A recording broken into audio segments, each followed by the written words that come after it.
everyone, I am CA Vibhuti Narang. Welcome to our channel Voxcov Academy. In today's video, we'll be continuing our income tax series and we have done part 1 for income under the head salary. This is part 2 in which we'll be talking in detail about perquisites. So if we talk about what is covered and what is left, so I have done with how to calculate an allowances in part 1. Those who have not watched this, I'll put the link in the description box. Then the perquisites is the part 2 which we are covering today. And the third is the part 3 which will be coming, that is deduction under section 16 and retirement benefits and some other small topics which we have not covered in any of these two parts, right? First of all, what is perquisite?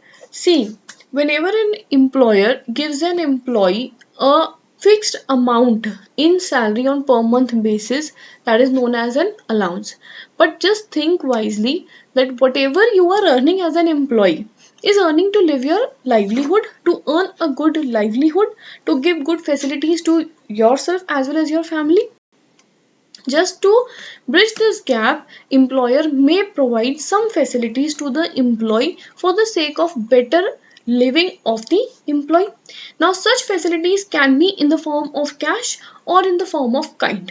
For example, the employer is permitting the student or the children of the employee to be studied in a school and he is ready to pay the fees for the school. Now, if he is giving that fees in cash, that will be a monetary perquisite, and if that fees is given directly to the school by the employer, is a benefit given to the employee indirectly, that will be in kind and it will be a non-monetary perquisite. So there may be cases it can either be in cash or it can be in kind, right? What are the conditions which we need to look or which are required to be satisfied to be a perquisite? Definitely there should be an employer-employee relationship. It should be in the time or in the continuous of the employee. It is directly related to the service, that is he's working in the company and that perquisite is related to that service he's providing. It is resulting in a personal advantage. Definitely it is not like it is a uniform allowance or a daily allowance. It is because the company work is done and that allowance is given. It is something is giving extra benefit to the employee. It's a facility or a personal advantage of the employee. Lastly, it is by employer only. So if any other person is giving the perquisite or a facility, it will not be termed as perquisite, right? Now, there are around 20 perquisites which we'll be covering today in today's session. But as of now, there will be many times a term is used which is known as specified employee. If I talk about in detail perquisites, it can again be divided into three types as it was done in allowances. The first is those perquisites which are wholly and solely for specified employees. The second are those perquisites which are exempt in nature, and the third is those which are applicable to all the employees. I have not done any kind of bifurcation in the whole video. I have covered each and every perquisite. Wherever required, wherever it is specified employees, I have discussed that it is specified employees. Wherever it is for all the employees, I have mentioned it is for all the employees, and wherever the required exemption are there, I have talked in detail. So I have not divided it into three parts. It is everything will be in total. Who are specified employees? They can be either a direct company or any person having voting power, a substantial interest. Substantial interest means 20% or more voting power in the company, and any employee who is drawing salary more than 50,000. So any of the one criteria is satisfied, the employee is termed as a specified employee. Coming up with the first perquisite, just to give you a glimpse of this, whenever there are three people in the diagram or the picture you can say, so it means that it's for all employees. Whenever there is a single employee or a single individual, it will means it's a specified employee.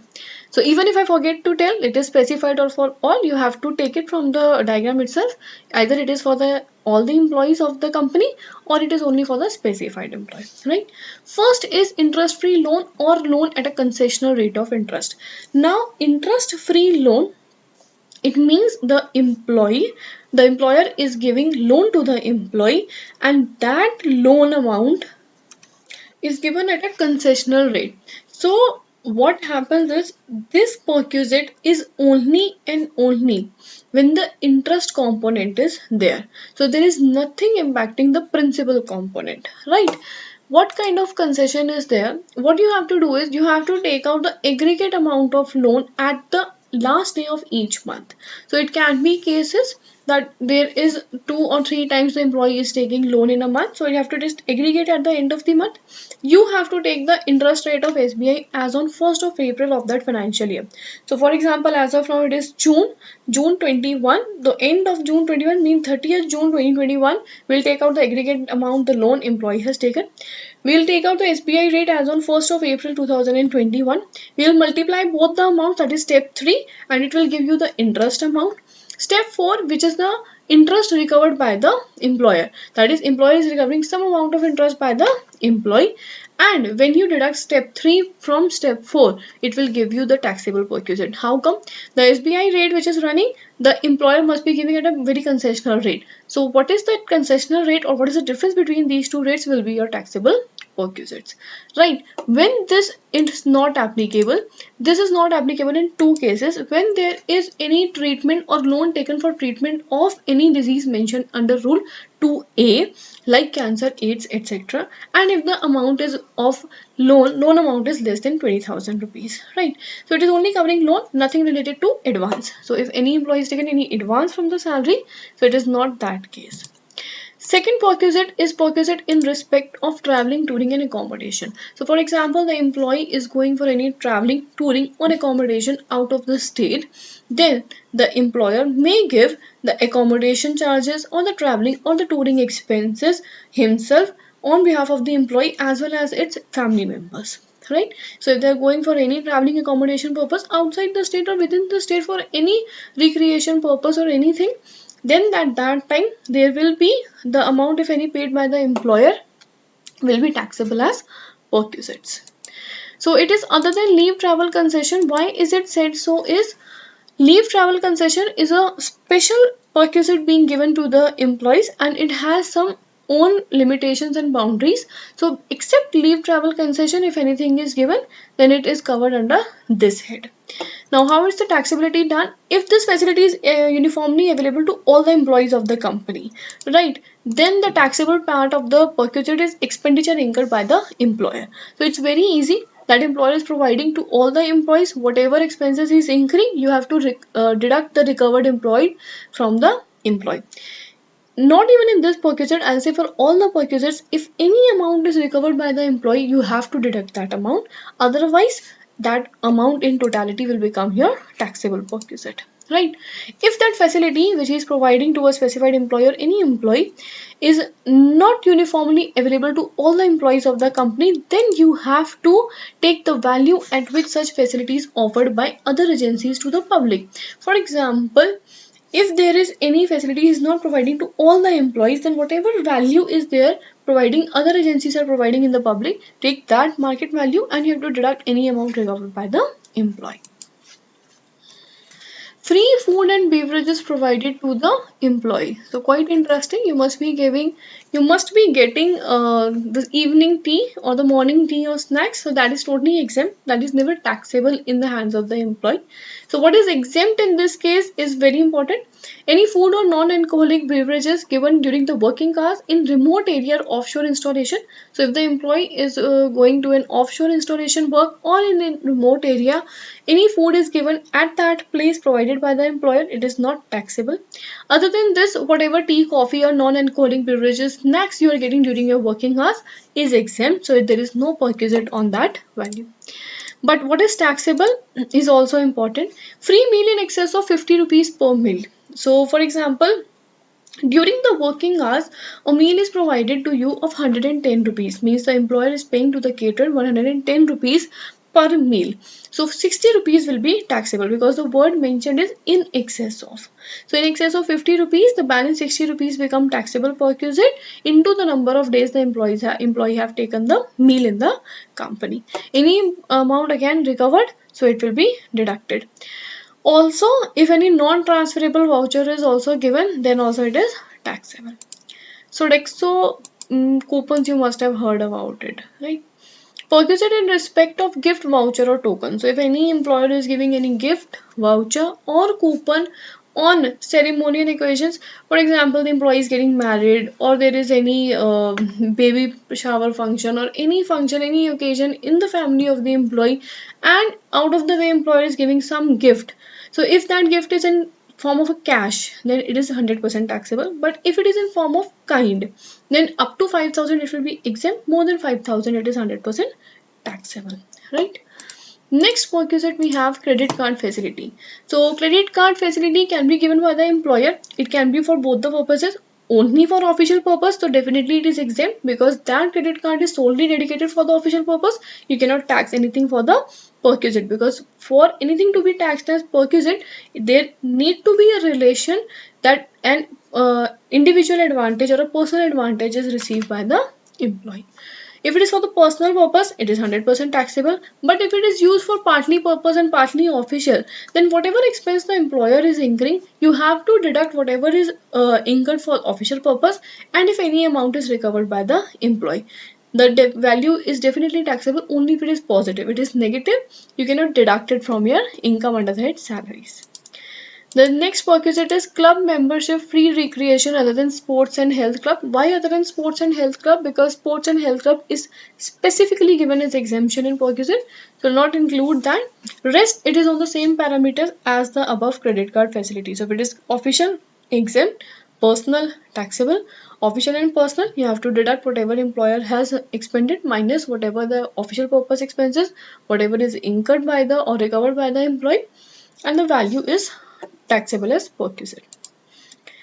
The next is perquisite in respect of use of movable assets. Now, why is it use? There can be two type of treatment to a movable asset. Either the employer can give for use for the personal purpose, or the employer can sell it out to the employee.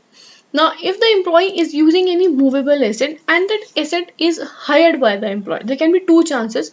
Either he can be the owner of the, means the employer can be the owner of the asset, or the employer can hire from a third party.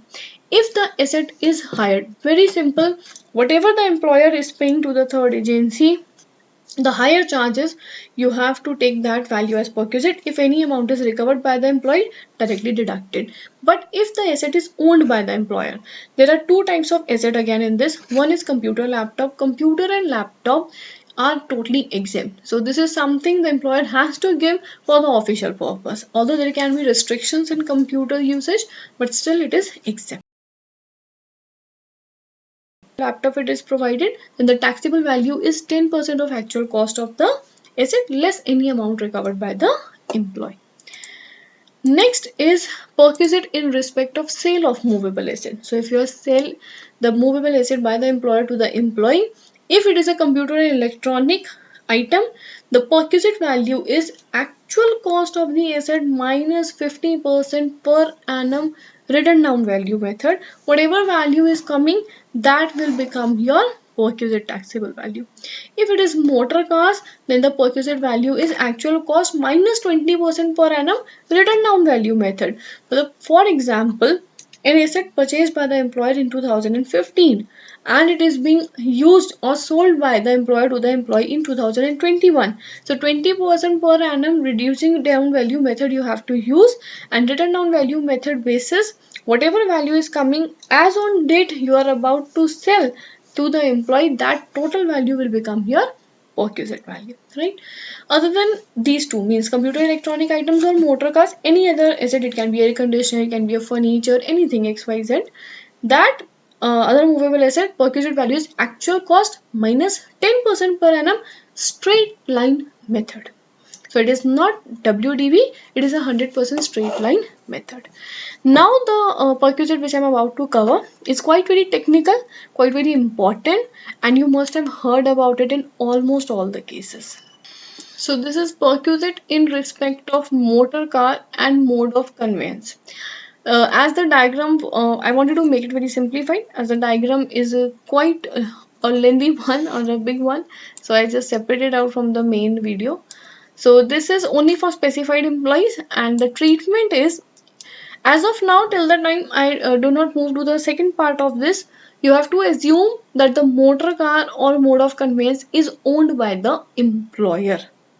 So the who is the owner of that asset is employer. Now what is happening in this case is the employer owns that motor car, and if it is only used for official use, it is not at all taxable. Definitely if the motor car is used by the employee for the official purpose, nothing will become taxable. If it is for personal use, it is fully taxable. All the expenses incurred by the employee plus 10% depreciation of the car per annum basis. Right? So that both to be added, all the expenses in the year, 10% depreciation of the car value, and that becomes a perquisite value. But if it is partly official, partly for personal use, then if the car is of the employer and the expenses are incurred by the employee, what is to be done is you have to add 600 or 900 per month to the value of perquisites. How 600 and 900 to be added? 600 means for those small cars that are up to 1600 cubic capacity, right? Car below 1600 cc are addable taxable at the rate 600 per month. Car above 1600 cc 900 per month. Similarly, if the car is of the employer but the expenses are also of the employer, then in that case you are not incurring any expenses, so your perquisite value become higher. That is 1800 for small car below 1600 cc, 2400 for the large car more than 1600 cc. In all the four cases, if any driver is also provided by the employer to the employee, 900 per month is to be added. For example, 600 plus 900 will become 1500, 900 plus 900 1800, 1800 plus 900 2700, 2400 plus 900 3300. Right, there is no reduction of any amount received by the employee. So if any employee is receiving any amount from the employee, nothing will be deducted. But one thing which is important is if the car is of the employee itself and the employee says, I don't need your car, I have my own car, I'll bear the expenses, but whatever expenses I'm bearing, I'll reimburse from you. So whenever the car is of the employee and the expenses are borne by the employer, then perquisite value will be whatever expenses are incurred by the employer, you have to minus 1800 or 2400 per month depending upon the car size. So if it is below 1600 cc, 1800 per month will be deducted. For example, the employer is incurring 5000 rupees per month expenses on the employee's car for official purposes, then the taxable value will be 3200 only. So what is stagnant over there is deductible over here, right? Moving on to the next perquisite. It is perquisite in respect of free domestic servant. So if the employer is providing any free domestic servant to the specified employee, right?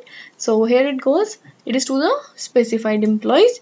Then whatever salary is paid by the employer to that servant in the domestic help, you can say you have to deduct any amount recovered from the employer and that balance value will become taxable as perquisite. If the servant is hired by the employer, then it is taxable only in case of specified employees. But if that servant is hired by the employee, so any employee in the company can use that service and that value will become the taxable perquisite value. Means the employee is hiring that servant, maybe the company is reimbursing the expenses for the same. So it is for all employees, but if the servant is given by the hired by the employer, then it becomes only for the specified employees. The next perquisite we have perquisite in respect of gas, electricity or water supply provided free of cost. So in the house in which the employee is living, there are instances that the employer may say that I will reimburse for the gas, electricity or water supply you are using in the house. This is again for the specified employees. So if this connection is name of the employer, then such supply is owned by the employer. Means the employee is working in any gas agency or electricity power generation company or providing company or water supply company. In any area these employees working, for those employees whatever the value of perquisite will be the manufacturing cost incurred by the employer. So whatever manufacturing cost is incurred by the employer, you have to deduct amount recovered by the employee. But if that supply is not owned by the employer, then whatever amount is paid to the agency, for example the monthly bill cycle is generated, whatever bill is coming to the employee, then that is reimbursed by the employer. If any amount is recovered by the, you have to deduct that amount. The next we have is Perquisite in respect of free or concessional education facilities. So this is again for the specified employees. There is a very simple rule, I'll say, that education institution means that service is provided for the family members of the employee. That is the first thing to be considered. Second, that education institution must be maintained and owned by the employer, or if it is not maintained but there is any relation with that education institution of the employer, if that education is provided to other than children of the employee, then whatever is the cost in the nearby institution, that is taken as taxable perquisite. But if it is provided to the children of the employee, then the value of benefit, if the fees is, the cost is more than 1,000 per month per child, then in that case it is not taxable. If it is below 1,000, it is not taxable. If it is more than 1,000 rupees per month, it is taxable perquisite. I'll say it's better than children education allowance. It was there 100 per month per child. It was taxable maximum up to 2 children. So there is no limit to the children, number of children over here, and it is 1,000 per month over here. The next we have perquisite in respect of free transport provided by a transport undertaking to its employees. So it's simply for those employees who are working in any transport providing companies. So if the employee is of airline or railways, there is no value of perquisite if any free of cost traveling is provided by these companies. But if it is any other employee like in bus service or any other motor transport service, if it is provided free of cost, then the value of perquisite will be such benefit or amenity is offered by the employer to the public. So whatever employer is charging from the public will become the taxable perquisite in the hands of employee. If it is at concessional rate, so whatever is deducted, received from the employee will be deducted from that amount. The next is employer contribution towards approved superannuation fund. So till financial year 2019-20, it was said that whatever amount exceeds 1,50,000 will become taxable perquisite in the hands of employee. But what has changed from 2021 financial year is the amount contributed towards approved superannuation fund, National Pension Scheme and Recognized Provident Fund. Aggregate of all these three, if it exceeds 7,50,000, then it will be taxable as perquisites in the hand of the employee. The next we have valuation of medical facilities. So medical facilities, again, it is for specified employees only. If it is provided within India, the facility is provided by employer in following hospitals. So there's a list of hospitals. If the facility is provided in those particular hospital, it is exempt. Any insurance, medical insurance premium given by the employer is again exempt. Other than this, any other medical facility is taxable. This is treatment within India. If that treatment is outside India, then in that case, if the medical treatment is exempt up to RBI guidelines, so whatever FEMA guidelines are there in this regard, that is exempt. Beyond that, it is taxable. Traveling expenditure for going outside India for medical treatment is generally chargeable to tax. So it will be chargeable to tax in that case, right? The next is any other benefit. So it's not about the perquisites we are discussing, the perquisites that keeps on coming or rotating, but any other benefit an employer is giving to the employee, whatever cost is being incurred by the employer, you have to deduct the amount recovered from the employee. That balance part is taxable. There's a special thing. There are many exemptions in it, but still I have covered, which is very frequently used. Any mobile reimbursement by the employer to the employee is fully exempt. So that is not at all taxable. So the next we have is ESOPs or sweat equity shares. ESOP is, so if any employer is giving sweat equity shares to its employees, then whatever is the fair market value of that option at the date of exercising that option, less whatever amount is recovered by the employee. Now there are many formulas, there are many methods, opening value plus closing value divided by, there are many things. I have not covered everything in detail. It is just you have to calculate that. You can contact me for. The next we have is rent-free accommodation. In case of rent-free accommodation, there can be two cases. The first is it is for unfurnished accommodation, and the second is the rent-free accommodation is for furnished accommodation. What is the difference between these two is unfurnished accommodation means a house is given a home is given to live in to the employee, and there is no other facility like kitchen facilities, you can say the electronic facilities, the furniture facilities, is nothing. So the employee has to get all these facilities along with him to live in that house, and whatever the value of unfurnished part is there is taxable as per Gazette. The opposite case is the house is totally furnished, the employee is only supposed to get his clothes and start living the life over there. That is a furnished accommodation. For example, there will be AC in it, bed, sofa, TV, fridge, oven, everything house requires. Mostly the furnished accommodation, whatever different facilities he'll providing, the taxable part will keep on increasing, right? So RFA, that is rent-free accommodation. For an unfurnished accommodation, if the employee is government employee, then whatever the license fees is fixed by the government, that is taxable as perquisite. Whether or not the accommodation is owned by the employer or not, that is not a matter. The important story is if the employee is a non-government employee, right? This part. There can be again two cases. The first is accommodation is hired by the employer. So there may be a case that the employer himself is paying rent for that accommodation. In that case, the taxable perquisite is whatever rent is paid by the employer or 15% of employee's salary. Now the question is, what is the meaning of the term salary? If I talk about the house rent allowance, I said that it is basic plus DA plus fixed commission.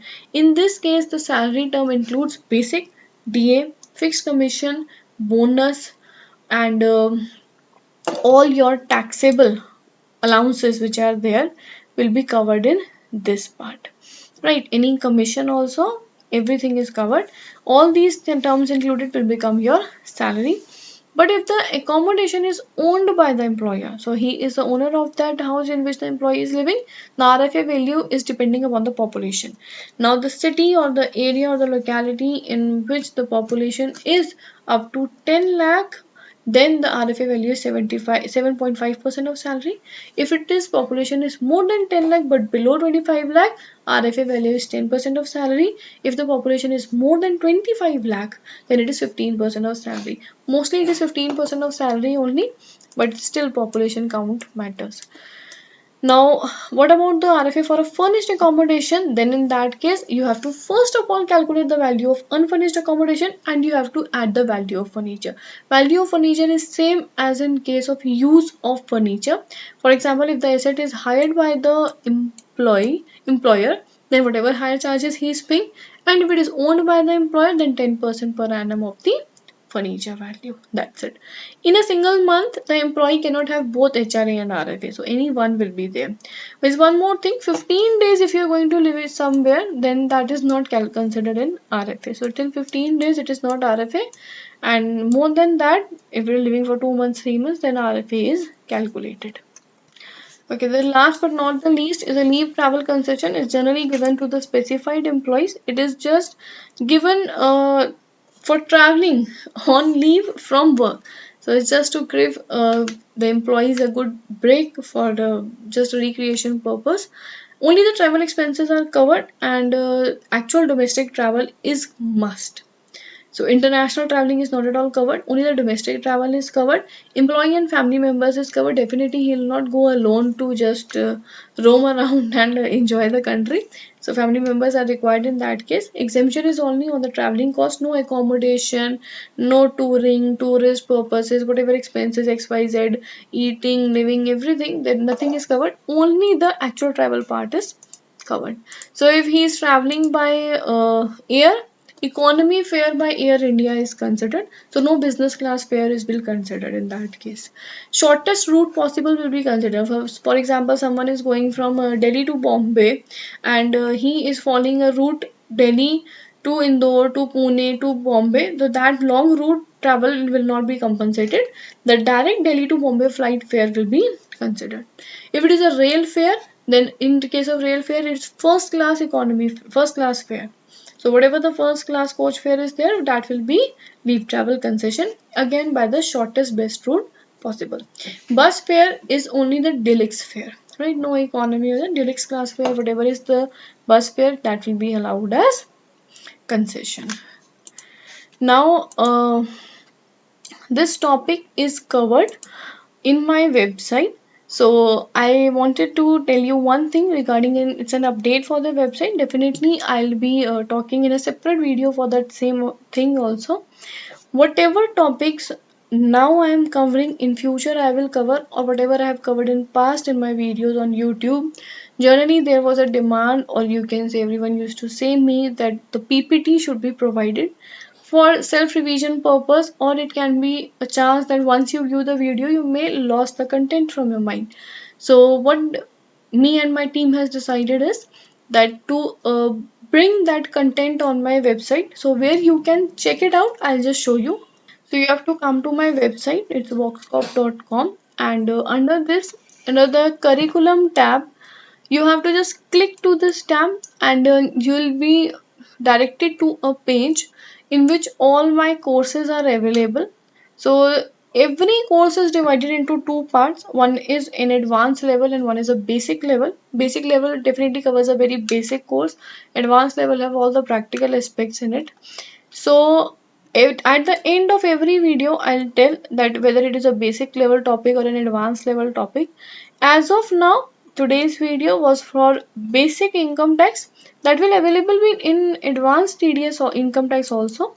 But still, if you want, you have to just click to that course and it will direct you to the product page, and in that product page you have the content part.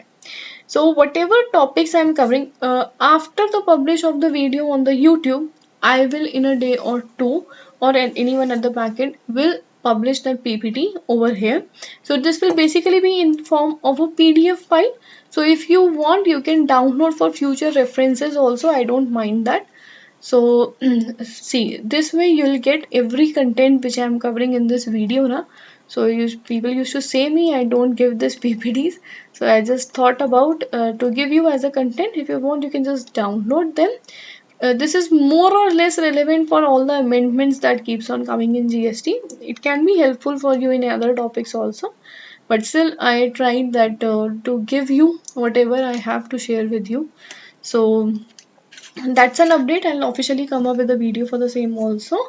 And I hope you liked the video. If you really liked it, please press the black thumb blue and subscribe to my channel for future updates. Thank you very much.